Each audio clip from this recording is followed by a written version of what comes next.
Hi, I'm Kim, the founder and editor-in-chief of For Harriet, and welcome to the very first edition of Black Girls Made It, where we highlight stuff made by and for Black women.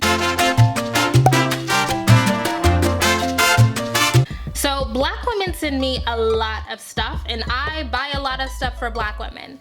And there's not always space to fit it in on the site editorially, so I decided to create a space where we just highlight all of the incredible products and goods and books that Black women are creating. So here we go. People are always asking me what lip colors I wear in my videos.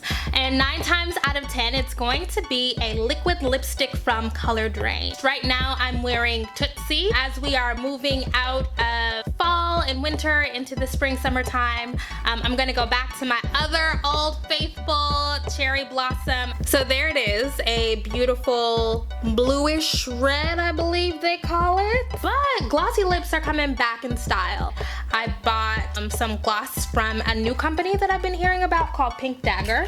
Let's get into the packaging. So Marietta Street, so it's beautiful. And I also bought a color called Spring Streets. This is Spring Street on the bottom. I'm also really big on jewelry. So I learned about this company called Fanm Djanm. They make beautiful, gorgeous head wraps. Not really a head wrap person, but they also make beautiful jewelry. So I decided that I wanted to get one of their very simple chokers. So here is my Fanm Djanm choker. Sticking with my love of jewelry, I'm absolutely obsessed with another company called Lost Queens. One of the things that I absolutely love about Lost Queens is that they named their jewelry after iconic Black women. I bought this choker. Love. I bought these big all hoop earrings that make me feel like my best Beyonce. The only thing is I am a short woman with a short neck, and so wearing these out probably is not gonna be a go. So I'm probably gonna give them away, but they are absolutely beautiful. They are gorgeous. They're textured. So I absolutely love Instagram. I find so many dope designers and illustrators on there. Found a woman named MadisynMahagoni who basically just does beautiful prints of Black women. So she actually sells all of her stuff through Redbubble, and I decided to buy an iPhone skin, and here it is, like Janet circa 1994. So this is just another way for me to be hella Black. I also buy a lot of Black women art. One of the artists that I love, her handle is Lipstick Yoda. She has an Etsy store. I saw this paper doll cutout of Little Kim, and I knew I absolutely had to have it. So here it is. Oh, so dope. I don't know where I'm gonna put that in my home, but it's gonna go up somewhere. So coloring books are definitely a thing right now. One of the first ones that I saw created by a Black woman was I Love My Hair by ANDREA PIPPINS. So basically this is a coloring book filled with natural hairstyles. Really cool, intricate designs. I think this is a really incredible idea, and it was executed beautifully. I don't cook, it's not my ministry, but I love a good cookbook. Great cookbooks, well done cookbooks function as beautiful coffee table books. One of the books that I'm loving right now is Khalees's book, My Life on a Plate. So besides being an all-around dope chick, Khalees actually went to Le Cordon Bleu in France. The fruits of that labor are displayed in My Life on a Plate. So it's recipes from all around the world. Am I ever gonna cook anything out this book? I don't know, but it is beautiful, and I like to have it around.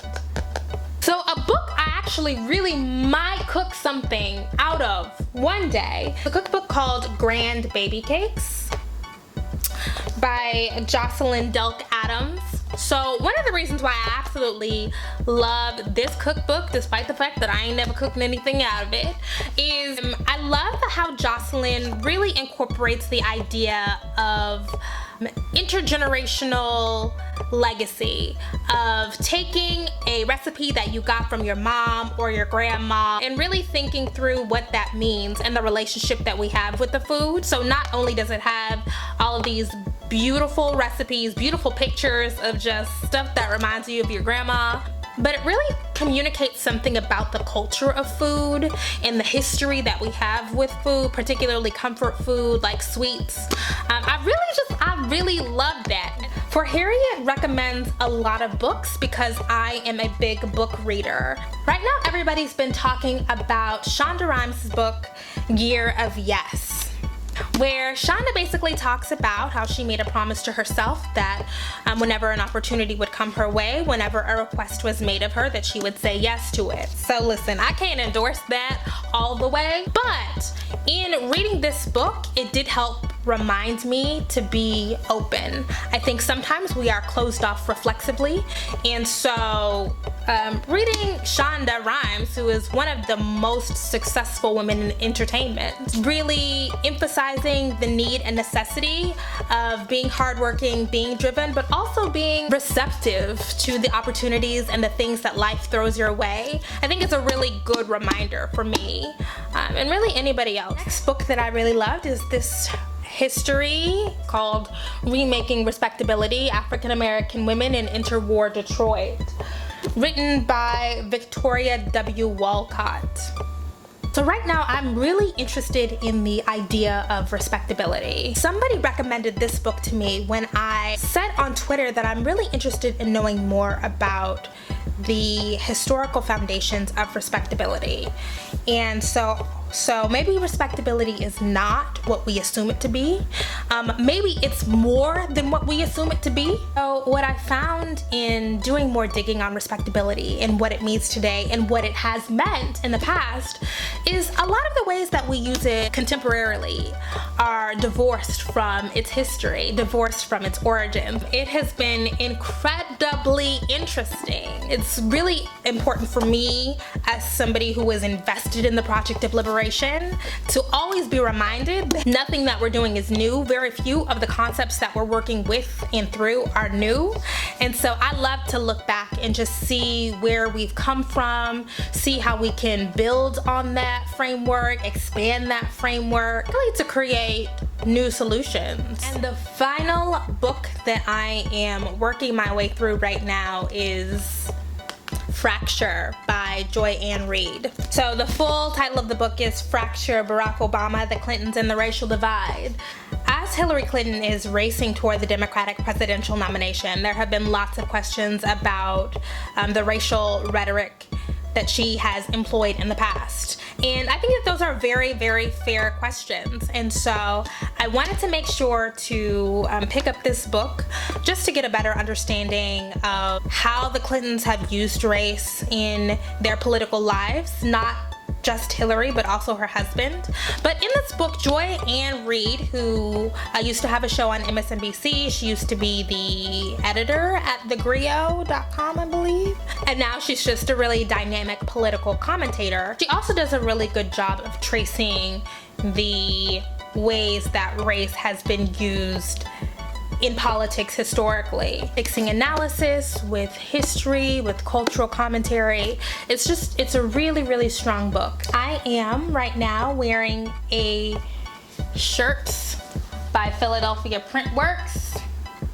Philadelphia Printworks has created a line of t-shirts and sweatshirts that tribute Black activists and thinkers. I think this is an incredible way for them to do it. So I am 100% absolutely down. This was a wonderful idea, beautifully executed. The last thing I wanted to talk about is not actually a physical product. It is a newsletter called Tomorrow Looks Bright, curated by designer Christy Tillman. Every week she sends out a rundown of incredible creative work by Black women. So it's art, it's music, it's books, it's literature. Basically anything that you could ever imagine. I've seen decor on there. It's one of the things that I really look forward to every week in my inbox, so you should absolutely subscribe. It's the end of the first edition of Black Girls Made It. If you have something that a Black woman or girl has made that you think I should check out, feel free to send me an email at kimberly@forharriet.com. And as always, be sure to visit the site. There will be links to everything that I've talked about below. Bye guys, see you next time.